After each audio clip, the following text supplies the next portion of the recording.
Welcome back to another Racer X track examination. My name is Donnie, and today I'm joined by the future of the sport, or at least somebody racing in the future of the sport class, Rockstar Husqvarna's Casey Cochran. Casey, thanks for taking time to do this with me before your race weekend gets underway.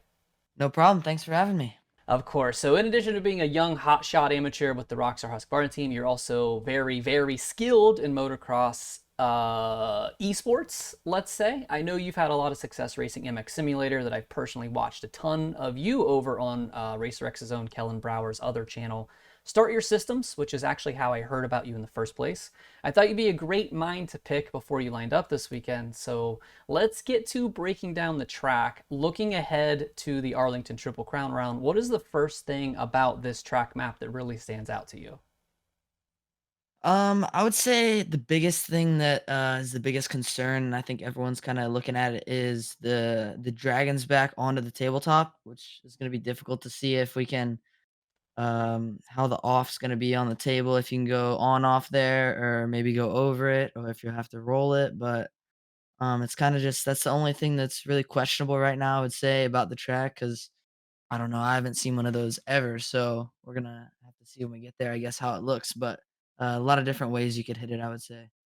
Yeah, there's definitely a couple obstacles on this track that looking at the track map, I was like, I have no idea how that's going to play out at all, which it's really cool that Dirtworks is getting creative, but also doing it on a futures round is probably a little questionable. Um, For sure, especially because the A2 round with all the jumps across the start, they got creative with that one, and we raced there too. So True, very true. So this is one of the longest start straights that we've seen this season with that wide sweeping first turn straight into a rhythm section. And you got a great start in Anaheim and ran up front for a bit. How crucial is it going to be for you and everybody to get out front early to stay out of trouble in that opening rhythm? for sure, especially these races are only 6 minutes plus one, so it's basically just a heat race. So I mean, you've seen the pro guys when they don't get a good start in the heat race, they end up fifth or something like that, not battling up front. So the starts in these races are crucial for sure. And I know sometimes people go into the first rhythm like with their whole shot devices still locked, so that'll be interesting as well. I've never never had to experience that before if the whole shot device doesn't come unlocked before the first rhythm. But yeah, it should be a fast start because this big sweeping turn. But yeah, we're gonna see because it's the long starts are always interesting because everyone's sending it in there going pretty fast. So. Yeah, for sure.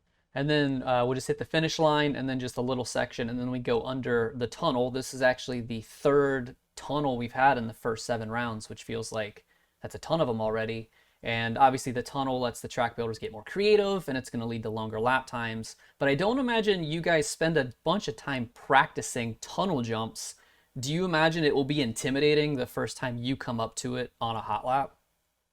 Um, Maybe and definitely. I don't know if any training facility or anyone has a tunnel jump to practice on or get comfortable with, but it's basically just a single table. But I know they can make those things pretty peaky, so it might be a little peaky on the downside, but we'll see. It shouldn't be too bad though, especially because it's just flat after it. It's not like you're going into another rhythm, so shouldn't be too big of a deal right there. That's fair. So if it's not really that intimidating, let's talk about your debut in Anaheim. What was the most intimidating part about making your debut? Well, the Anaheim track honestly wasn't too technical, I don't think. I mean, during the night show, it got pretty rutted and pretty rough, so it was tough then and definitely different than qualifying. But um, the rhythms were pretty simple. Like the one down the first baseline was just the triple, triple, triple, triple. I think there was four of them or something. But then the other one was simple too, just a double, triple quad or something like that. And so we haven't had to deal with any tough rhythms yet. So the whoops were honestly just the biggest part for me and where I was losing the most time. So the worked on that a bit in between rounds. So hopefully I'm a bit better in those, especially because we have a set exactly like this out of a right hand turn down into whoops. So we've been practicing those, and we should be comfortable in these whoops here. And I don't know if they're gonna build them as gnarly as they did last week in Oakland because those things were deadly to a lot of people. But hopefully they're not too bad. And then this first rhythm off the start also looks like a lot of different combinations could be done here. So we're just really gonna have to find out when we ride on press day. Oh, yeah. So in addition to the tunnel, this track has two rhythms, a decent sized whoop section, one Supercross triple. We've got 490s, two almost 180s crossing the start straight, and then three bull turns. What section of the track do you think is going to be the one for fans to watch for? Like, what section do you think is going to be a real difference maker on Saturday? Well, I would say maybe not so much for 250 class, depends on how they build this rhythm before the start.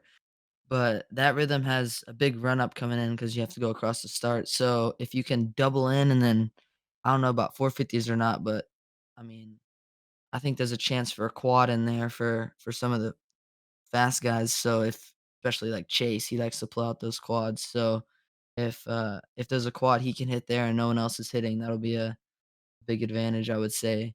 But other than that, I mean, the only rhythm section that you really don't know how they're gonna build it and how tight they're gonna make it and what's gonna be doable because this other one, it's just the rhythm with the dragon's back. If you can go on off on the dragon's back, then it's just a 3 into the corner. So that one's not gonna be too big of a deal, but it could be technical during the night show when it starts to get rutted up and everything. I would say mostly just the section before the finish would be a big spot to watch to see if some guys pull out some interesting rhythms there or not.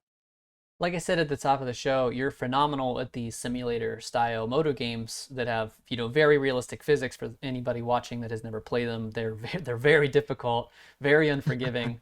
How much do you think playing those has really helped your transition into riding on these full blown, pro level supercross tracks? Did it make it an easier transition for you, do you think? I don't know so much like actually correlating to real life. I mean, it definitely for sure like you can do some things in the game and you're like, "Oh, let me try that in real life." And it actually does work because the physics are pretty realistic, but it's cool that they make these tracks early cuz the we get to play them before and you can honestly they make them pretty dead on. So if you're on a 250, you can basically see the rhythms that you think you will be doing on, Saturday night, I guess, so it's cool to get out and play these tracks in a video game before we get to go race them. And I've been playing it for years, and I'm still not the best, far from the best, but, I've had some fun playing it and enjoyed it, so Have you gotten a pretty chance to spin laps on this Arlington replica yet? I did this morning a little bit just before this so I could get some stuff, but I was on a 450 and there was some big lines. So I think that rhythm before the start, there was like a you could go uh double or you like hit the triple left, you roll that little roller, and then it was like double quad quad into the turn. So if that's a doable line in real life, that's gonna be fast for the 450 guys. So Yeah, that'd that'll be be sick. interesting to see. Yeah, if they could go quad quad, that would be crazy. That'd be sweet. Yeah, for Oh, sure. So thanks, Casey, for coming on with me. If people want to keep up with you, at least online, because they won't on a bike, where can they follow you on social media? yeah, basically just Instagram is my main platform. So it's just Casey Cochran 66 on Instagram. And that's where I post all my updates and basically do everything. I don't really have any other social media platforms other than that. I have a Facebook, but it's not really too active. So basically just Instagram for me.